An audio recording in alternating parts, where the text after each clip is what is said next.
Hola, buenas tardes. Me presento, Marco Aurelio Meneses Valencia, coordinador operativo de la Reserva de la Biosfera Sierra de Huautla. Dentro del trabajo en el Centro de Investigación en Biodiversidad y Conservación de la Universidad Autónoma del Estado de Morelos. Hoy hablaremos sobre las áreas naturales protegidas. ¿Sí? Para empezar, sabemos que México es un país megadiverso, está dentro de los 12 países con una cantidad impresionante de biodiversidad, y tenemos desde ambientes, desde lo que es el desierto hasta bosques, ¿no?, templados con mucha madera. Tenemos áreas costeras con una riqueza impresionante de peces, de tortugas, etc. Entonces, bueno, dentro de esto, de este país megadiverso, tenemos una Comisión Nacional de Áreas Naturales Protegidas, y que se encarga de exactamente de eso, de proteger las áreas naturales protegidas, de la cual formamos parte la Reserva de la Biosfera Sierra de Huautla. Para esto, las áreas naturales protegidas pues tienen un marco legal donde el Estado, instancias proponen que sea un área natural protegida. El Estado tiene los mecanismos adecuados para que éstas sean decretadas, y como veremos más adelante, sobre la Reserva de la Biosfera Sierra de Huautla hay áreas naturales protegidas del orden federal, hay estatales, hay municipales, hay comunitarias, ejidales y privadas, ¿no? Entonces, estas mediante todo un estatus legal. A la fecha tenemos 182 áreas naturales protegidas del orden federal. Dentro de ellas hay reservas de la biosfera, que es la categoría más alta dentro de las áreas naturales protegidas, que tienen su característica que más adelante veremos. Hay parques nacionales, como aquí en Morelos el Iztapopo, el Teposteco, las lagunas de Zempoala. Hay monumentos naturales, hay áreas de protección de recursos naturales, hay áreas de protección de fauna y flora, y hay santuarios, ¿no? Esto abarca muchísimas hectáreas, y últimamente se ha dado también un impulso a las áreas destinadas voluntariamente a conservación, que es un estatus que, si tú eres propietario de algunas hectáreas que están en buena conservación, se hace un estudio técnico justificativo y pueden ser áreas destinadas a conservación voluntariamente. Y la ventaja es que tienen acceso a los recursos que más adelante veremos, que provee la Comisión Nacional de Áreas Naturales Protegidas.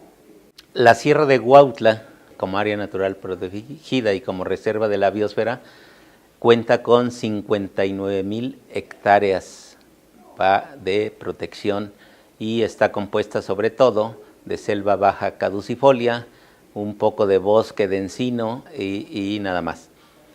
Entonces, esta reserva de la biosfera tiene un estatus que se le llama coadministración. La LEGEPA, la Ley de Equilibrio Ecológico, la Ley General de Equilibrio Ecológico, tiene contemplado que algunas áreas pueden ser coadministradas. Dentro de esto se enmarca la Reserva de la Biosfera Sierra de Huautla, que es un área coadministrada entre la Universidad Autónoma del Estado de Morelos, específicamente con el Centro de Investigación en Biodiversidad y Conservación, y se formó un acuerdo, que más adelante lo veremos en qué año. Entonces, cada parte ahora sí que pone lo que tiene que poner para la coadministración. En esta tabla vemos a la CONAM, por ejemplo, que da un soporte en asesoría y seguimiento a los procedimientos ambientales, legales, de subsidios, etcétera, ¿sí?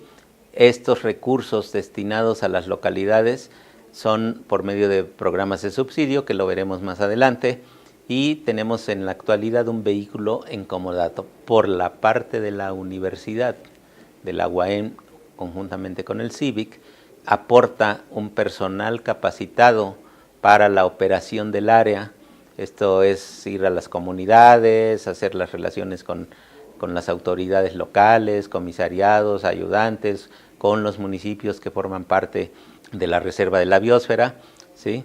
Y bueno, combustible, peaje, alimentación para las salidas, todo lo que es la operación de la Reserva de la Biosfera, amén de pues alianzas interinstitucionales, con fundaciones, con los proyectos que bajan los investigadores del CIVIC y de otras dependencias, etcétera. Y bueno, como centro de investigación en biodiversidad y conservación, pues es un centro dedicado a la investigación relacionada con la conservación de la biodiversidad en la selva baja caducifolia, que es el mayor ecosistema que se encuentra dentro de la reserva. ¿Sí? Es un centro que tiene una maestría, que es la formación de seres humanos comprometidos con la conservación de la biodiversidad, y como ya dije, es un centro que coadministra la Reserva de la Biosfera Sierra de Huautla. Dentro de las líneas de investigación podemos apuntar interacciones ecológicas, hay investigación sobre los vertebrados, carnívoros, quirópteros, roedores, aves, las interacciones planta-animal, está un laboratorio de sistemas de información geográfica, estudios evolutivos, taxonómicos de especies silvestres, de flora y fauna, laboratorio de sistemática molecular, está el herbario con más de 35,000 ejemplares, ¿no? En el herbario hay manejo sostenible de los recursos naturales mediante esta coadministración, el aprovechamiento y manejo de plantas útiles, sensibilización en la sociedad para la conservación y desarrollo e implementación de ecotecnias. A grandes rasgos, esto es las líneas de investigación que se llevan en el centro y que van muy acordes con el manejo de la Reserva de la Biosfera. Tenemos un acervo, ¿no? Tenemos una biblioteca con títulos muy relacionados con la conservación. Hay un herbario con 34,082 ejemplares, como dije. Hay laboratorios. Hay una colección de mamíferos con 3,587 ejemplares y una colección de insectos de 20,000 montados y 14,000 todavía por montarse. Entonces, un acervo pues impresionante, ¿no? Hay visitas guiadas ahí al centro de investigación donde vienen escuelas de diferentes niveles, etcétera. Esto es para dar un marco de por qué el CIVIC está dentro de la coadministración. Pues hay un programa educativo que es la maestría y que bueno ha ido aumentando la matrícula hasta llegar a este año 2015-2016 a 31 estudiantes de maestría. Se han tenido logros académicos y para no abundar mucho, hubo un premio nacional por amor al planeta de la Volkswagen y entre otras cosas, que es muy importante, que la Reserva de la Biosfera forma parte de la red El Hombre y la Biosfera de la UNESCO, ¿no? Que es una red que tiene pues 3 líneas principales: la conservación, el desarrollo de las comunidades y las alianzas que hacen las administraciones de las reservas de la biosfera. Un poco en la línea del tiempo vemos que en 1993 se decreta el área protegida a nivel estatal, con la mitad de hectáreas aproximadamente. En el 95 se constituye el centro de investigación, actualmente el CIVIC, pero en el 95 se constituyó aquí en la universidad. En el 99 ahora sí se decreta como área, como reserva de la biosfera a nivel federal. Este decreto pues aparece en el Diario Oficial de la Federación y ese mismo año se establece el convenio de coadministración entre la universidad y entonces la llamada Semarnap, ahora ya Semarnat con T. En el 2000 se crea la Comisión Nacional de Áreas Naturales Protegidas. En el 2005 se publica el programa de manejo. Cada área natural protegida tiene que tener un programa de manejo donde están todas las actividades que se pueden hacer, bueno, muchos aspectos, tanto el biológico como el social está contenido en el programa de manejo y es el documento rector de cada área natural protegida. y en el 2006 se inscribe a la Red del Hombre y la Biosfera después de un proceso que la UNESCO lleva a cabo. Para hablar, el área natural protegida de la Reserva de la Biosfera está dentro de 5 municipios en el sur del estado de Morelos. Hay 27 ejidos contenidos ahí en 30 comunidades. Son 15,127 pobladores en total, ¿no?, de todas esas 30 comunidades, pero lo importante aquí como reserva de la biosfera hay 3,428, según el censo del 2010, inmersos en la poligonal de la reserva de la biosfera, ¿no? Entonces, esa gente interactúa dentro de la poligonal y utiliza los recursos, que ya veremos más adelante de qué forma es la utilización y cómo se lleva a cabo la administración. El principal ecosistema es selva baja caducifolia, que bueno, la selva, por la enorme diversidad de plantas y animales que existen de ello, baja porque más adelante veremos las características, ¿no? No son árboles muy altos, etc. Y caducifolia porque hay un periodo en el estiaje, en las secas, que cambia completamente el panorama. Principalmente hay una propiedad ejidal. Como vimos, hay 27 ejidos, ¿no?, en las 30 comunidades. Hay una porción muy pequeña de pequeña propiedad y unos terrenos nacionales. En esta gráfica, pues en esta panorámica, se puede ver los ejidos que conforman la reserva de la biosfera, ¿no?, para quien les interese. La relevancia de la reserva, nosotros consideramos, es la única reserva de la biosfera en el estado de Morelos y, como les decía, es la categoría más alta de áreas naturales protegidas federales, ¿sí? Está el reconocimiento de la UNESCO, que es súper importante, muy importante. Es un gran reservorio de gran diversidad endémica de la cuenca del Balsas, ¿no?, el río Balsas. Protege el mayor remanente de selva seca en Morelos y uno de los más importantes en el país. Es zona reconocida como prioridad biológica. Y para esto es región prioritaria terrestre prioritaria, región hidrológica prioritaria, área de importancia para la conservación de las aves y de las aves. Tiene el respaldo académico y de investigación de la Universidad Autónoma del Estado de Morelos, que es muy importante. Y como les comentaba, el documento rector de un área natural protegida es el programa de manejo. En este programa de manejo, bueno, tienen sus antecedentes, sus características biológicas, geográficas, sociales, etcétera. Y luego este programa se divide en subprogramas, donde está el programa de protección, etcétera, donde ahí se plantean actividades que la administración impulsa y lleva a cabo. No sé, un ejemplo es el programa de protección contra incendios forestales, por ejemplo, ¿no? Entonces ahí se describe qué acciones se van a llevar a cabo, cómo se van a llevar a cabo, con quién se van a llevar a cabo. Y el programa también tiene anexos donde vienen todos los listados que en su momento se hicieron cuando se hizo el estudio previo justificativo. Vienen los listados de flora y de fauna. Entonces, una cantidad enorme de plantas, así como de fauna, y su estatus que tiene, ya sea, hay plantas que están en estatus de protección, amenazadas, tanto flora como fauna. Entonces, ahí viene su estatus, ahí se puede consultar. Y para finalizar, el programa de manejo tiene la zonificación.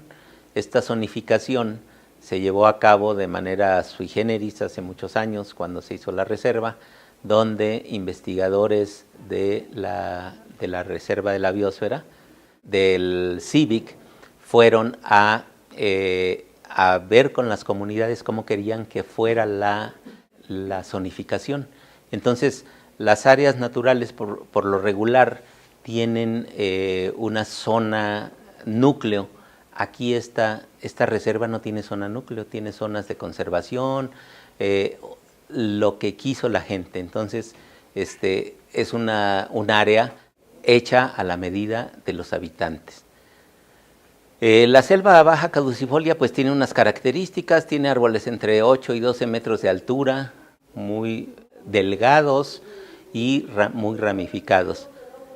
Tiene una marcada estacionalidad de lluvia, tiene una temporada de lluvia 5 meses y una temporada seca de 7 meses, eso le da una cierta característica muy especial, que si ahorita vamos a la reserva, que es el mes de junio, que ya está lloviendo, está verde completamente. Cuando vamos en la época de secas, parece muerto todo, ¿no? Pero es una característica muy especial, por eso es caducifolia, porque caduca y de esa manera todas sus hojas se caen, etcétera.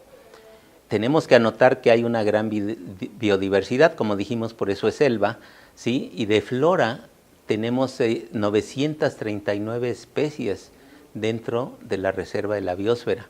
60%, según los estudios de los investigadores, son útiles, ya sea para alimentación, medicinales, para construcción, etcétera. Entonces, eso es algo bastante importante, ¿no? Toda esa inmensidad de flora que es útil, la gente la utiliza. Hay con potencial ornamental, hay nuevas para la ciencia, hay especies clave y hay unas de relevancia cultural. De insectos, tenemos más de 2.200 especies de insectos. Hay más de 230 especies de abejas, 14 de avispas sociales, 350 de cerambícidos, pero pues como mencionamos, la biodiversidad es enorme. De mariposas, etcétera, hay 325 especies registradas, ¿no? Entre ellas está la varonia, que es una mariposa que no ha cambiado desde tiempos inmemoriales, ¿no? Desde el Pleistoceno, algo así. Entonces es algo muy representativo de la reserva. Hay 17 especies de anfibios, ¿no? Ranas, sapos, etcétera. Reptiles, entre ellos está el Heloderma horridum, que le dicen escorpión, que le dicen de varias maneras, que hay muchos mitos sobre si es muy venenoso, etcétera.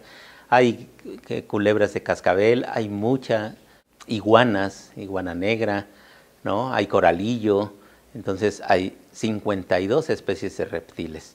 De aves hay 207 especies de aves registradas, ¿no? Inclusive este año, por ejemplo, hay un monitoreo para ver si se encuentra, la gente dice que ha visto guacamaya verde, su nombre científico es Ara militaris. Entonces hay una gran importancia de esa especie que la misma Comisión Nacional de Áreas Naturales Protegidas le da a esa especie. De mamíferos hay 66 especies de mamíferos, ¿sí?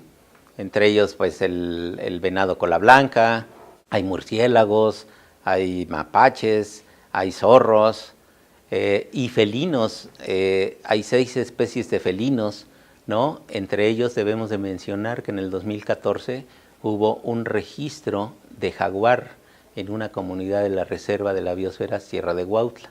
Eso habla de la conservación que tiene la reserva. En cuanto a lo social, el CIVIC tiene, a través de los programas de subsidio, quiere contribuir al bienestar de las comunidades, ¿sí? Y como la Comisión Nacional de Áreas Naturales Protegidas, con recursos federales, implementa programas de subsidio, nosotros a través de los años hemos venido implementando 5 programas de subsidio. Se los menciono muy rápido. Es el Programa de Conservación para el Desarrollo Sostenible, que es el PROCODES, el Programa de Empleo Temporal, que es además de aquí de las áreas protegidas, muchos lo implementan, como la Secretaría de Comunicaciones y Transportes, la Sedesol, los propios municipios, pero este es un programa destinado a las áreas naturales protegidas. El programa de conservación de maíz criollo, muy importante, ¿no?, en esta lucha contra los transgénicos y los híbridos. Entonces las comunidades siembran mucho maíz criollo, es lo que más consumen ellos, sobre todo es para autoconsumo, entonces es muy importante. El programa de conservación de especies en riesgo, que es donde se detectó el jaguar y que por medio de los recursos se hacen monitoreos de las especies, y el programa de vigilancia comunitaria, que quiere contribuir conjuntamente con locales con la gente, la población, los pobladores, para que vigilen su territorio, su ejido, etcétera. Pues digo un poco para tener números, ¿no? Del 2008 al 2016, para el PROCODES, el Programa de Conservación para el Desarrollo Sostenible, se han aplicado alrededor de 9,5 millones, ¿no? Con 86 proyectos de conservación, 60 productivos, beneficiando a un total de beneficiarios de casi 3,000 beneficiarios, ¿no? Entonces, a través del manejo de agua, manejo integral del fuego, se han construido cisternas de 12,000 litros, bordos para acopiar agua en la reserva, etcétera. Para el programa de empleo temporal, del 2006 al 2016, ha habido una inversión como más o menos de 3,300,000 pesos, con un total de beneficiarios de 714. ¿Sí? Ahí se hacen también bordos, se hacen tecorrales para contener la erosión de la tierra, a grandes rasgos. El programa del maíz criollo, del 2011 al 2016, ha habido un apoyo de 1,300,000 pesos casi, beneficiando a un total de 1,172 beneficiarios. Aquí la cantidad es porque cada beneficiario entra con 1 hectárea por lo regular, que es lo que siembra y que es lo que le alcanza para su autoconsumo anualmente, para toda su familia. Entonces, y es un apoyo en económico para que sigan sembrando el maíz criollo. Esto lleva toda una validación de que sí sea el maíz criollo el que están sembrando. Entonces, hay validadores expertos que vienen y validan las razas. Y el programa de conservación de especies en riesgo, pues solo ha habido una inversión en el 2015 de 197,000 pesos, pero fue muy importante porque en ese fue cuando se tuvo el registro del jaguar, y el programa de vigilancia comunitaria, que busca que la gente misma tenga esa capacidad de vigilar su territorio, ¿no? Y a la fecha al 2016, ha habido un apoyo de 250,000 pesos. Este año también se está aplicando el programa de vigilancia comunitaria. La inversión aproximada del 2006 al 2016 por medio de estos proyectos de subsidio ha sido de 14,5 millones aplicados dentro de la reserva de la biosfera, y pues un total de casi 5,000 beneficiarios, ¿no? Durante todos estos años.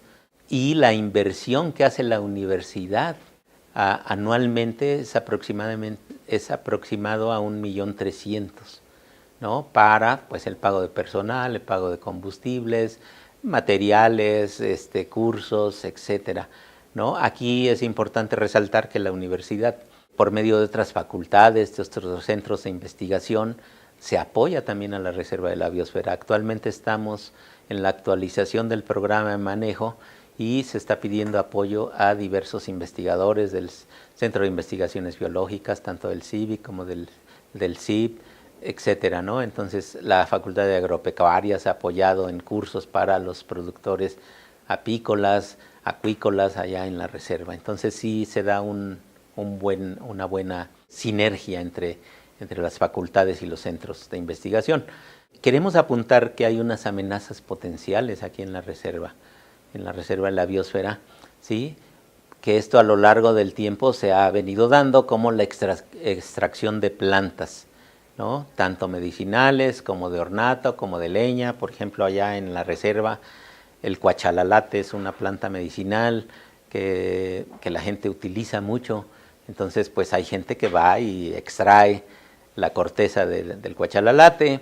La leña, pues se utiliza mucha leña, pero bueno, hay mecanismos para que la gente tenga un aprovechamiento sustentable de la leña. Otra cosa es la cacería furtiva. Ahí podemos apuntar que, por ejemplo, la buena conservación que ha tenido la Reserva de la Biosfera se incrementó de 7 venados del año de hace unos 6, 7 años a casi 13 venados por kilómetro cuadrado. Entonces ha habido más venados, pero también se ha regulado mucho a través de las unidades de manejo para la conservación de la vida silvestre, que comúnmente se llama UMAS. Entonces, estas UMAS han contribuido a que ese aprovechamiento sea de manera adecuada. Y eso es lo que se busca en la reserva, que la gente no se le prohíban las cosas, que de hecho no se prohíben, sino que sea un aprovechamiento adecuado de todos los recursos naturales, ¿no? Por ejemplo, están extrayendo aceite de linaloe, ¿no? Mediante aprovechamientos adecuados. Hay asesores técnicos de la Comisión Nacional Forestal que van, hacen estudios, presentan sus manifestaciones de impacto ambiental, sus planes de manejo, lo mismo las UMAS. Entonces es muy importante todo eso, esa sinergia interinstitucional, para que esos aprovechamientos no sean como antiguamente se hacían, sin ninguna regulación, ¿no? La caza también, hace muchos años iban los amigos del comisariado a cazar indiscriminadamente, entonces todo eso se ha venido regulando. También la iguana negra es algo que les gusta mucho a la gente, entonces también inclusive hay unidades de manejo de iguanas. Hay una parte importante que no es nada más en la reserva, sino en todo el país, la inseguridad social. Ha habido pues crímenes, ha habido amenazas en las localidades del crimen organizado. Entonces, bueno, se está trabajando, ahora está llegando la gendarmería ambiental, pues se están buscando los mecanismos, ¿no?, de atacar estas cuestiones que bueno, lastiman a los pobladores de estas localidades.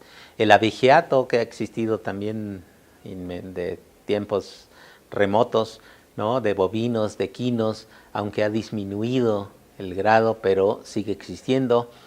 Y los incendios, que bueno, no dejamos de lado esa problemática, esa amenaza, aunque la incidencia en la reserva de la biosfera es muy poca de incendios. Hace años que no se da un incendio, pero como colindamos con Puebla y sobre todo con Guerrero, que la reserva, en esa parte sí ha habido incendios que parecen venir que pueden acercarse a la reserva, pero las comunidades están organizadas, se fomentan los grupos de brigadistas dentro de las comunidades, conjuntamente con la CONAFOR, para atacar estos incendios antes de que lleguen a la reserva. Bueno, nos preguntan cuáles son las restricciones y ventajas que tienen los habitantes de las áreas naturales protegidas en cuanto al uso de los recursos naturales. Cabe apuntar aquí que ellos siguen siendo los dueños de sus terrenos, ellos siguen siendo los dueños de sus recursos, y que lo que se busca cuando un área natural protegida se decreta es que se tenga un manejo mucho más sostenible o sustentable, como le quieran llamar, de esos recursos. Es por eso que, como mencionaba hace muy poquito, las unidades de manejo para la conservación de la vida silvestre tienen mucho apoyo tanto de la Semarnat como de la CONAM, porque a través de esos mecanismos la gente ve que sus recursos son valiosos, los valoran o los revaloran, y de esa manera, y cuando además de que tienen un beneficio un tanto económico, porque, bueno, por ejemplo, las sumas cinegéticas de venado sobre todo, se hace un estudio de población del venado. Mediante ese estudio el técnico lo mete a la Semarnat le dice, bueno, pues tú puedes aprovechar tanto número de ejemplares de venado con estas características. Mediante eso, el comisariado o el comité de la UMA determina el monto que puede costar un venado, y si alguien quiere ir a cazar un venado, entonces tiene que acudir al comité o al comisariado, el comisariado les da el precio, el comité se encarga de ir conjuntamente con los cazadores y verificar que no cazan hembras, que no cazan machos de determinada edad, sino los que están dentro del programa de manejo de la UMA, ¿sí? Para que no se pierdan animales que tienen que reproducirse, etcétera.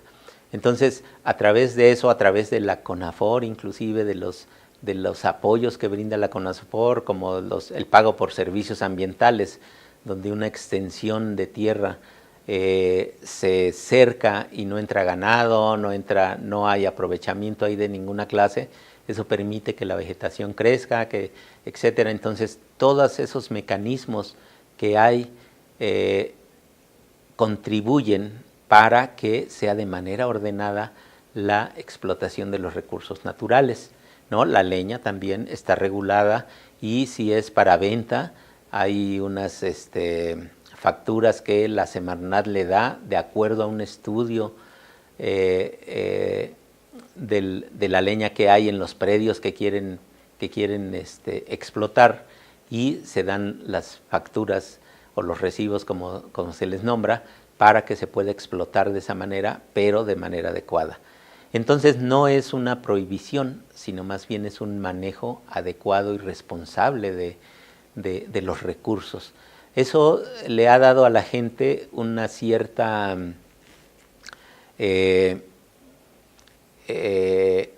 en cierta medida se siente muy bien la gente. Nosotros vamos mucho a la reserva, platicamos con los lugareños y siempre están dispuestos a participar en estos proyectos, en estos programas, que claro, no llegamos a imponerlos, sino que ellos mismos están pensando qué hacer, ¿no? La universidad, por ejemplo, por poner un ejemplo, conjuntamente con Pronatura, una asociación civil, y la Fundación Coca-Cola, se han rehabilitado algunas ollas de agua, se han construido cisternas comunitarias. Entonces, todo eso que ve la población es un beneficio, hablando de los beneficios que tienen como área natural protegida. La Comisión Nacional de Áreas Naturales Protegidas tiene los programas de subsidio para estas áreas. La CONAFOR, sus áreas prioritarias también enmarca a las áreas protegidas. Entonces hay una serie de instancias gubernamentales, la CONAGUA, ¿no? También. Entonces eso los pobladores lo tienen muy claro y entonces ven un mayor beneficio, creo yo, a través de pláticas, ven un mayor beneficio ser un área natural protegida que no ser un área natural protegida, porque hay muchos proyectos que llegan hacia las áreas que van destinados solamente a áreas naturales protegidas. Entonces, bueno, desde nuestra perspectiva creo que la gente está de acuerdo, está trabajando y está haciendo un trabajo. Hay un estudio también de cambio de vegetación realizado por el Laboratorio Interdisciplinario de Sistemas de Información Geográfica del CIVIC, donde la vegetación ha aumentado en algunas partes. Claro, hay muchos factores, tanto esto que mencionamos, que los pobladores están contentos, que están haciendo su trabajo, etcétera, como con otros. La población, por ejemplo, del último censo nos marca que se ha reducido la población en las localidades de la reserva. Claro, por la migración, por la falta de trabajo, etcétera. Pero mucha gente que sigue viviendo ahí, está muy contenta, está tranquila la reserva hasta cierto punto, ¿no? Sí trabajan fuerte, pero viven muy tranquilamente. Y algo que comentábamos con gente de la CONAM es que quizá no tienen una riqueza patrimonial como nosotros a veces queremos tenerla, ¿no? Que el internet, que la máquina, que el coche, esto, pero tienen una riqueza, tienen una calidad de vida bastante buena, ¿no? Comen su queso, comen sus frijoles, comen su maíz, comen sus animalitos que ellos crían en el traspatio. Entonces es algo, gratificante, ¿no? Cuando platicas con la gente de la reserva. Bueno, nos preguntan cuáles son los retos de la administración, por así decirlo, para la conservación y el desarrollo de la Reserva de la Biosfera Sierra de Huautla. Bueno, uno de los retos, yo creo, es cómo consideramos la visión de desarrollo de los pobladores. Creo que existe a veces un camino malo que se usa y uno pensando en que les va a hacer un bien lleva proyectos propuestos desde aquí, desde nosotros, y no debe de ser así. Creo que un reto importante es ese. ¿Cómo hacemos que la gente nos diga cuáles son sus necesidades y hasta dónde quieren llegar? Ha habido algunos ejemplos de que llega un proyecto y les dicen, ay, mira, vamos a hacer un vivero, se hace el vivero, pero la gente no lo quiere o no tiene muy claro qué es lo que quiere. Entonces hay proyectos que fracasan. Entonces ese es un reto muy importante, considerar cuál es su visión y cuál es lo que quieren, qué es lo que quieren hacer ellos y cuál es su visión de desarrollo, ¿no? Porque como les decía, ellos no están pensando en el carrazo del año, ellos están pensando en su camionetita que puedan subir sus animales o su maíz, etcétera. Entonces ese es un reto importante. Y como reserva de la biosfera, en donde la gente vive dentro del polígono, pues es doble el reto. Creo que otro reto es cómo se integran las diferentes instancias de la misma universidad, pero sobre todo los investigadores del CIVIC, ¿no?, a el trabajo comunitario. Hay ejemplos, hay ya trabajo, ¿no?, como del monitoreo. Creo que es muy importante porque no es el monitoreo en sí, es enseñarle, capacitarle a la gente sobre el monitoreo. Ellos aprenden a manejar las cámaras trampa, a llevarlas, a traerlas, y después se les regresa los estudios, las evaluaciones que se hacen de todas las fotos que salen, por ejemplo, ¿no? Pero sí falta un aspecto, creo yo que viene faltando, que es como una parte de la investigación aplicada. Ok, bueno, sabemos que el murciélago fulanito vuela de noche, se procrea así, cosas de ese tipo, pero ahora, ¿para qué nos puede servir o para qué no nos puede servir, ¿no? ¿Cuáles son inclusive, bueno, en muchos aspectos hay estudios sobre el agua, sobre el río Amacuzac, etcétera? Todas esas cuestiones tenemos que regresárselas a los pobladores, pero quizá buscando cómo sirve eso para que la apliquen en sus comunidades, ¿no? Entonces, cómo buscar recursos sin que se preste al paternalismo tampoco, ¿no? Porque, bueno, creo que hay una tendencia de muchas comunidades, de mucha gente, no estar esperando con la mano extendida que llegue el recurso, el apoyo. No, aquí se venía operando bueno, por lo regular la gente decía, bueno, ¿cuánto apoya este programa? Y le decían, bueno, pues 150,000 pesos. Pues pedía un proyecto de 150,000 pesos, aunque a veces no lo necesitara. Aquí se ha venido cambiando un poquito esto, sino que la necesidad, de veras que sea una necesidad y que vayan a cumplir el objetivo del proyecto. Eso también es un reto, porque sigue habiendo personas que de alguna manera se aprovechan de estos programas, y que no queremos eso, ¿no? Sino más bien que vean sus necesidades y que de esa manera es lo que soliciten, algo real, una necesidad muy sentida de ellos, ¿no?, que de veras sea una necesidad que tengan. Porque, bueno, pues sabemos que algunos programas llegan y les dicen, ¿quieres 10 chivitos? Y sí, dámelos, ¿no? O sea, pero como son gratis, pues ahí los tienen, los hacen barbacoa, los venden al vecino y terminan ese apoyo que les recalcamos a los pobladores. Es su mismo dinero a través de los ¿cómo se llama?, de los impuestos, ¿no? Es su mismo dinero. Entonces nos estamos haciendo pues tontos solos, ¿no? Estamos gastándonos el dinero de nosotros mismos y no le damos un apropiado curso a ese recurso. Entonces lo que sí queremos es eso. Se apoyan mucho las obras de conservación, ¿no?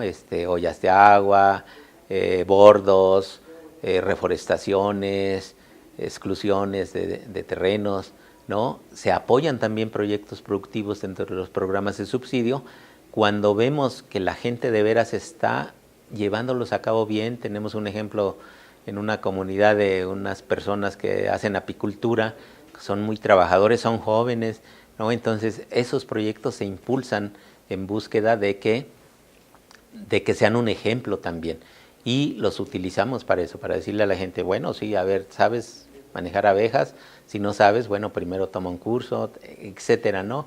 Ese es un reto de verdad muy grande también cuando nosotros llegamos al área con recursos, ¿no? Entonces, dentro de eso, pues creo que esas serían un poco los retos. Bueno, otro reto yo creo que es cómo mediante una educación ambiental, que yo no le llamaría educación ambiental, más bien compartir los saberes o todo lo que tienen ellos en sus localidades, en sus tierras, cómo revalorar sus recursos y que de esa manera estén mucho más conscientes de la necesidad de manejar sus recursos de manera sostenible.